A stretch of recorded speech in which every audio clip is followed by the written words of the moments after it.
내 하나님 여호와께서 내 조상 아브라함과 이삭과 야곱을 향하여 내게 주리라 맹세하신 땅으로 너를 들어가게 하시고 네가 건축하지 아니한 크고 아름다운 성읍을 얻게 하시며 네가 채우지 아니한 아름다운 물건이 가득한 집을 얻게 하시며 네가 파지 아니한 우물을 차지하게 하시며 네가 심지 아니한 포도원과 감람나무를 차지하게 하사 네게 배불리 먹게 하실 때에 너는 조심하여 너를 애굽 땅 종되었던 집에서 인도하여 내신 여호와를 잊지 말고 내 하나님 여호와를 경외하며 그를 섬기며 그의 이름으로 맹세할 것이니라. 너희는 다른 신들 곧 내 사면에 있는 백성의 신들을 따르지 말라. 너희 중에 계신 너희의 하나님 여호와는 질투하신 하나님이신즉 너희의 하나님 여호와께서 내게 진노하사 너를 지면에서 멸절시키실까 두려워하노라. 너희가 마사에서 시험한 것 같이 너희의 하나님 여호와를 시험하지 말고 너희의 하나님 여호와께서 너희에게 명하신 명령과 증거와 규례를 삼가 지키며 여호와께서 보시기에 정직하고 선량한 일을 행하라. 그리하면 네가 복을 받고 그 땅에 들어가서 여호와께서 모든 대적을 네 앞에서 쫓아내시겠다고 내 조상들에게 맹세하신 아름다운 땅을 차지하리니 여호와의 말씀과 같으니라. 몇 주 전 우리 성도님들 사이에 돌고 있는 카톡 하나가 있었습니다. 이탈리아의 롬바르디 주에서 거주하는 율리안 우르반이라고 하는 의사의 이야기입니다. 제게도 여러분들이 전해주셨습니다. 38세인 이 의사는 자신이 무신론자라고 그렇게 밝히고 있습니다. 그런데 자신이 코로나 바이러스를 치료하는 과정 속에서 한계에 직면했다라고 하는 것이죠. 자신이 할 수 있는 것은 살 사람과 죽은 사람을 구별해내는 것, 그거밖에 할 수 없다라고 하였습니다. 그래서 그는 정말 자신의 한계 속에서 자신의 한계가 얼마나 큰지를 직면하였습니다. 그러면서 그는 하나님의 필요함을 절감하고 있다라고 그렇게 고백하였습니다.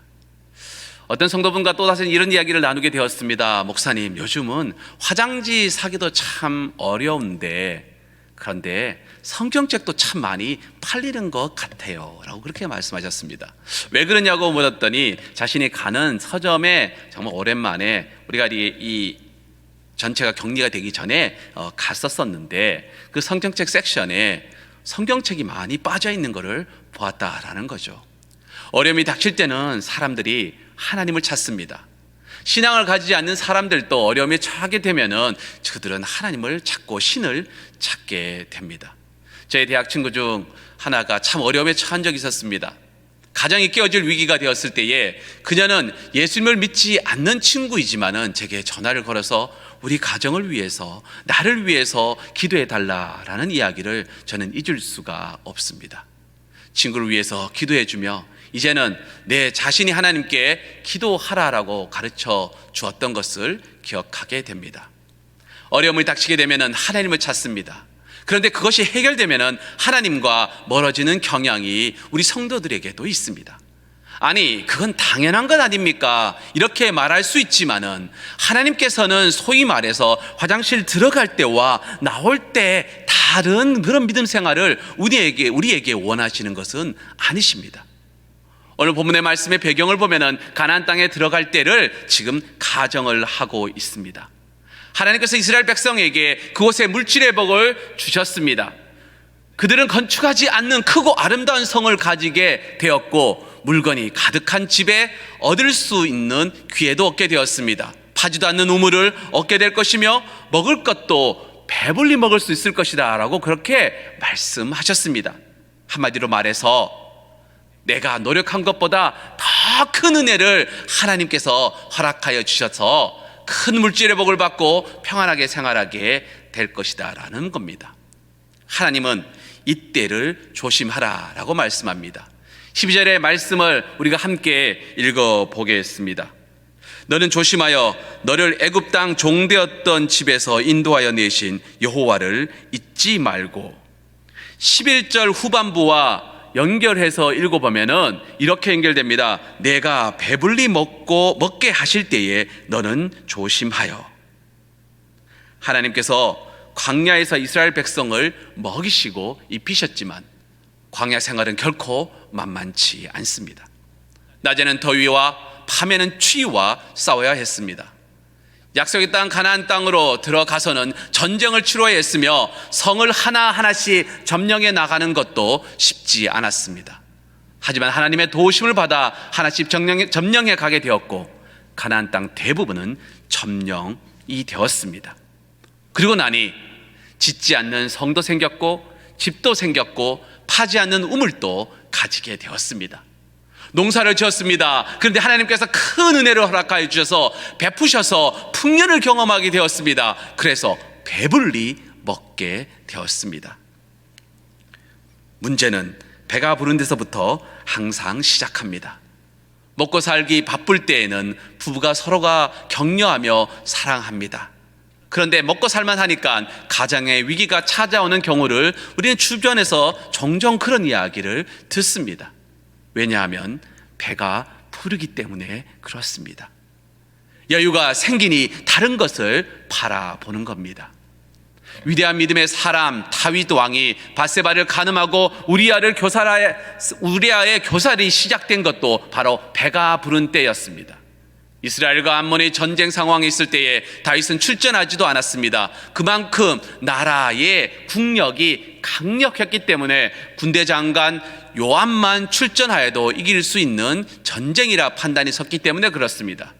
그가 전쟁에 나갔으면 밧세바가 눈에 들어오지도 않았을 것입니다. 그런데 시간에 여유가 있으니 밧세바가 눈에 들어오게 된 것이죠. 하나님께서는 우리의 연약함을 아십니다. 그러기에 조심하라고 경고를 주셨습니다. 14절의 말씀입니다. 너희는 다른 신들 곧 내 사면에 있는 백성의 신들을 따르지 말라.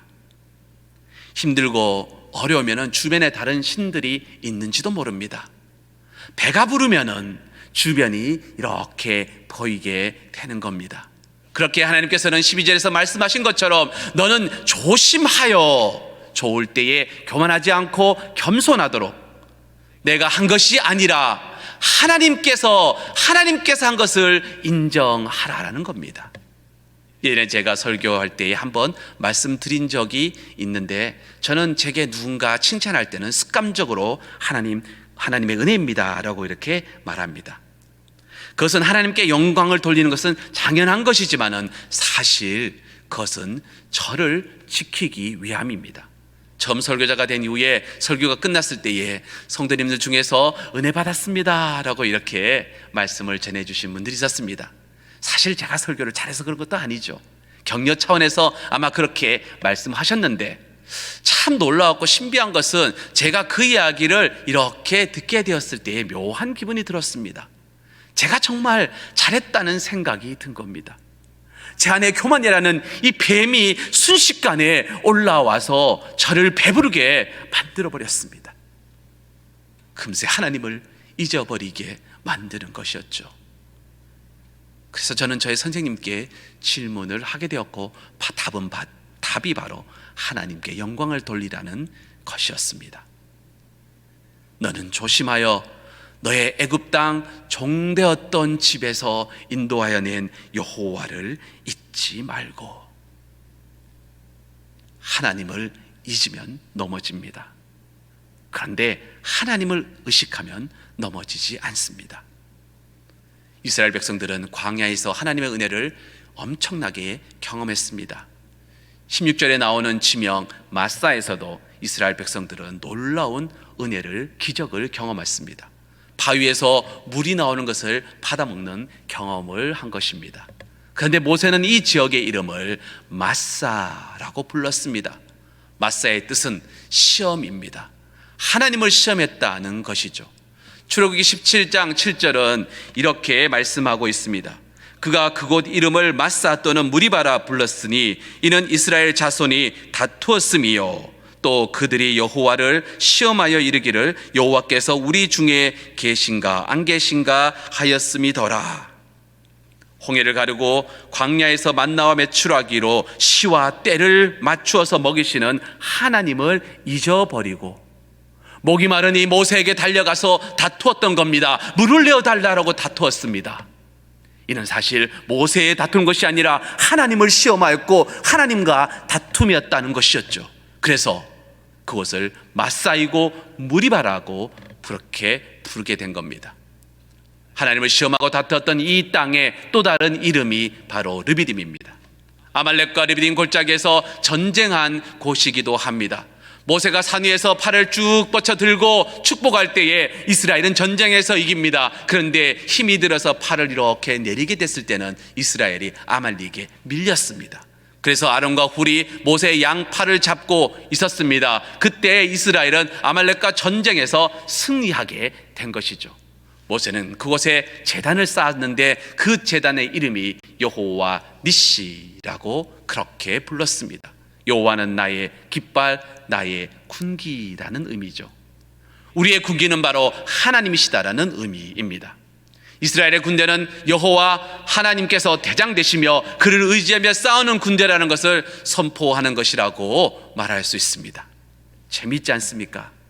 같은 지역입니다. 한 지역이 세 가지의 이름이 붙어 있습니다. 하나님을 시험하고 하나님과 다툼이 있었던 그 장소인 마사와 무리바입니다. 그런데 그것이 또한 온전하게 하나님의 은혜로 하나님을 의지하며 전쟁하였을 때에 여호와 니시의 제단을 쌓은 곳, 바로 그것이 르비딤이기도 합니다.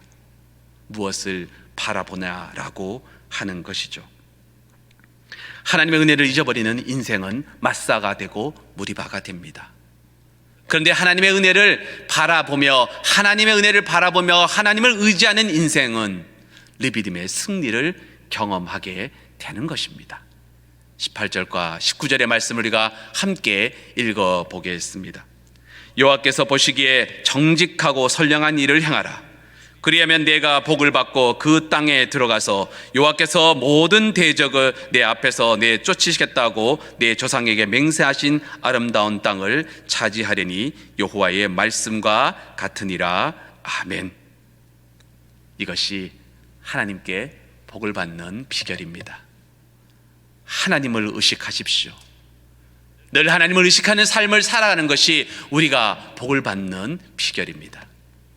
하나님 보시기에 정직하고 선량한 일은 하나님을 의식하면서 하나님을 우선하는 그 삶입니다. 성경은 이런 삶을 사는 성도에게 일관되게 말씀합니다. 너는 범사에 그를 인정하라. 그리하면 내 길을 지도하시리라. 하나님의 말씀입니다. 오늘 하루도 하나님을 인정하며 하나님의 뜻을 따라 정직하게 살아가는 저와 여러분의 삶이 되기를 주님의 이름으로 축원합니다. 시간 함께 우리가 기도하도록 하겠습니다. 하나님, 우리가 힘들 때 하나님을 잘 찾았습니다.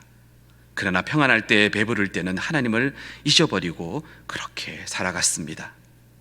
우리들의 어리석음을 용서하여 주옵시며 하나님을 늘 의지하며 하나님을 범사에 인정하며 살아가는 저희들이 되게 인도하여 주시옵소서. 우리의 무지함을 용서하여 주옵시며 하나님의 완벽함으로 우리를 깨닫게 인도하여 주시옵소서. 예수님의 이름으로 기도합니다. 아멘. 이제는 우리 주 예수 그리스도의 은혜와 하나님 아버지의 그 놀라우신 사랑하심과 성령님의 인도하심과 역사하심이 오직 하나님만을 의지하며 나아가는 연합의 모든 성도들 머리 위에, 이 시간 방송을 듣고 있는 모든 우리의 형제 자매들 머리 위에 이제부터 영토로 함께 하시기를 간절히 축원하옵나이다. 아멘.